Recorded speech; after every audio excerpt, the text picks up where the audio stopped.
Hi, everybody. Have you ever felt that you are an achiever, but one day you woke up in the morning and you realized, you know what, I'm burned out?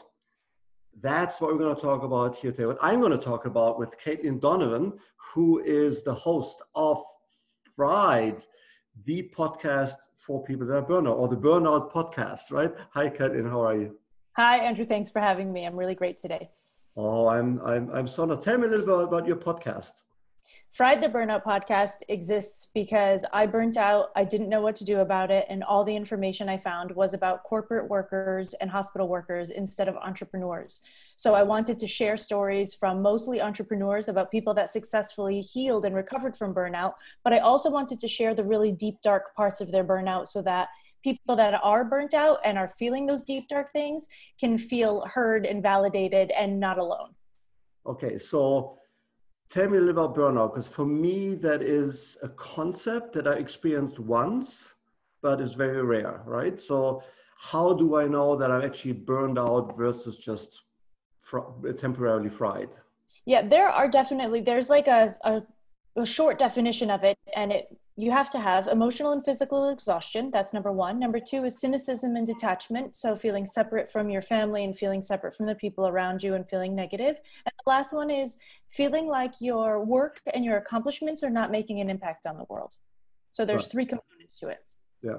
And so my experience is because I work with a lot of overachievers, right? So they're performing for like years and suddenly they are like burned out. They don't realize, but you see that because they, instead of just quitting, they just go through the motions. Yeah. Right. So when is the best time to figure out, you know what, I might be burned out. I need to do something about it. About 5 months before you're noticing. Okay. So what are the signs?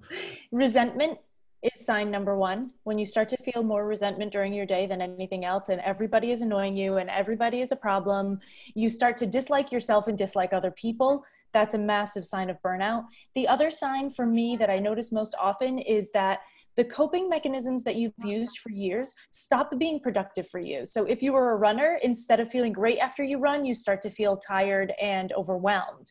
So when you're feeling resentful and your coping mechanisms stop working, it's time to make a shift. So that's very interesting. So your podcast, so are you focused not only on business, but on other activities, just like athletes, you're right, so yeah, of course. Hobbies, right? So tell me a little about, so what kind of people are going to come on your show and what kind of burnout are you addressing? So burnouts are there. Yeah, the focus of the show and the focus of my book and the focus of my coaching is all on burnout and entrepreneurship. Because when I did research on burnout, I really dug into it for a few years to heal my own burnout. When I did the research, all of the research was based on corporations and hospitals. Nobody was talking about what happens to the entrepreneur. So I'm trying to fill that gap. So most of the people I talk to are people that worked for themselves, created a successful business, and then found themselves successful, but hating it and not sure why. Oh, sure. I had. So now you're educating me that I actually had burnout without knowing it. And it's a horrible feeling, right? So yeah, awful. Yeah, and you build, especially an entrepreneur, you build like in my case, it was like a 7-figure business, and then it's a drag. It turns out that it's not sustainable, and you didn't realize that as you were building. Yeah, so usually when I talk to coaches like yourself, by the way, I forgot to mention that earlier, you are also not just the host of Fried, the Burnout podcast, but you're a burnout coach. Yes. Right? So you help people like me, like when they feel like, that burden of like, I built something, I have responsibility also for staff, but I don't have the drive anymore, right? And so I go through the motion. What is your advice? The first piece of advice that you give people? The first piece of advice is really start looking at the resentments. I have a mini course that's $27 that's called the Resentment Journal. And it takes you through how to recognize your resentments and how to transform them into boundaries and extra energy. And then once you start to free up some of that energy, it becomes more obvious what other things need to change. So after we do a resentment journal, we go through something that I call life pruning, and we start to cut away all the unnecessary bits. right? All the things that you think you have to do, but turns out you don't actually have to do. So we start doing that. And as the process continues, it's very much an onion peeling system, right? We have to go layer by layer with burnout. Okay. So you make that sound very easy. And and I assume that some of the work is really hard work, right? Yes. And you've got to dig deep. So Yeah. how do you help? For me, that's actually the easy part. As my background is in Chinese medicine, so I'm also an acupuncturist with a practice in New York City.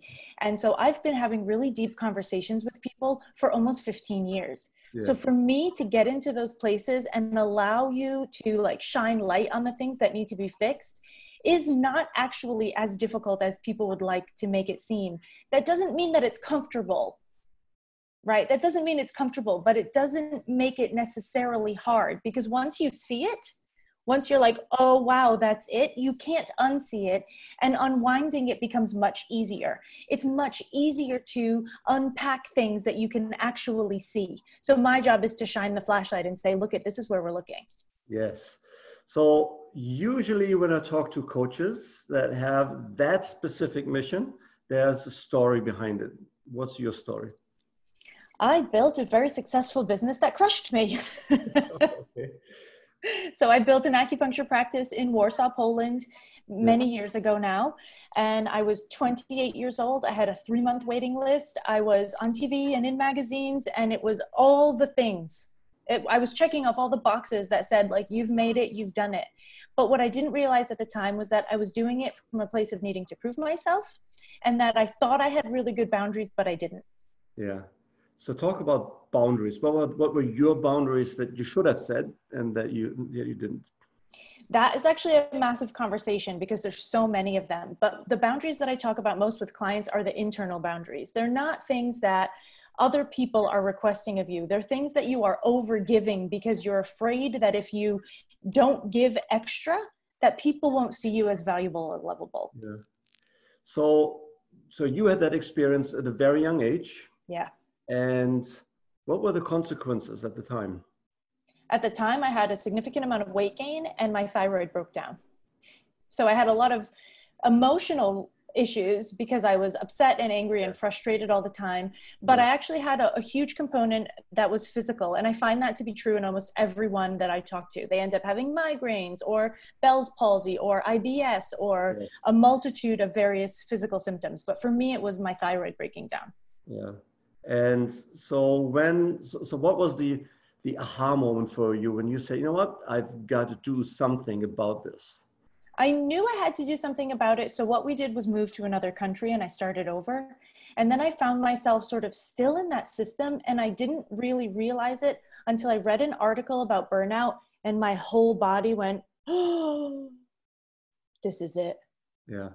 And so I let myself be in that burnout cycle, which I think is really common. People get stuck on a cycle of burnout. I let myself be there for 7 years before I actually noticed it and really decided to make the change. Yeah. And isn't that like a common experience that you go through the motions for so long? Yes. And then when you realize you need to do something, there's also that piece of regret. You know, why haven't I done something earlier? I didn't have that with myself. I think people do feel that way sometimes, but I didn't have that with myself because I honestly didn't know. And I've been a stress management expert forever because acupuncture teaches you that when you do Chinese medicine, the only thing we're looking at all the time is how different stressors affect the body. So I was already a stress management expert. So I just didn't understand that this could happen to me. But when I realized that that's what was happening, for me, it was more of a relief than anything else because I finally understood. And so how did you address it? So how do you get better? So for me, it was a combination of acupuncture, life coaching, functional medicine, and diet, right? Okay. All together. You were out there desperately looking for help and solutions. Yes.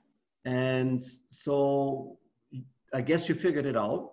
Yes. What then led you to say, you know what, now I want anybody that I can touch, or work with to have a better experience? I just realized that so many of us are in this state, especially amongst female entrepreneurs. And I realized that one of the things that's keeping us in this place in history where we are right now is that women, in my opinion, have not gained enough control because we don't have enough of the money. Yes. And we don't have enough of the money because the businesses that we're building are burning us out. Yes. So if I can help female entrepreneurs burn out less, then I can get them more money. And if I get them more money, I can get them more power. And if we have more power, then we can change the history of the world. Yes. And That's just my small goal. Yeah, exactly. And you say right now with everything that's going on, the changes, and entrepreneurs in particular, they are working hard, like all the time, thinking, how can I pivot? How can I reposition myself? How do I respond to that? How can I grow? How can I make payroll, right? So how, even like, if you need to close down, which unfortunately many of us had to go through in the past few months. So how can people get in touch with you when they realize, they see this, they realize I need help? What's the next step to work with you? The best place is just head straight to my website. It's katedonovan.com, and Kate is C-A-I-T, just to make it more complicated for people, but it's katedonovan.com and you'll find everything there. Okay, we will put in the comment section, wherever you watch this interview, a link to your website as well to your podcast. And great. So how does working with you look like? So we go to the website, and then what's the next step? Yeah, I do a free consult. That's 35 minutes that we really have the time. We do a full Chinese medicine diagnosis because sometimes there's a physical issue that's in the way. And I don't want to be coaching you if your body is not physically able to handle it. Mm-hmm. So we do the physical thing first. Then if we're a good fit, we do a 3-month program. And the 3 months is usually about 6 calls, because you need a lot of time in between my calls because we go really deep. So 3 months is about 6 calls, and then we can continue if it's necessary, but most often at that point, people go on and start adjusting their lives at their own speed. Okay, super. So did you hear that, folks? So we'll put the link down here. If you feel the slightest signs of burnout, don't wait, right? Most people seek help too late. Yeah. And we all need help sometimes, right? And we all ask for help too late. So if you feel any of that right now, especially with the COVID-19 situation, if you haven't found your footing yet, if you feel that you can handle it, you feel it in your body, you feel any of the signs that we discussed today, go to Kaitlyn's website and ask for help. And I'll love to do it with you. So thank you very much for coming on the show, Kaitlyn, and I see you, all of you, on the other side. Bye. Where is my button here? Where's my button? Where's my...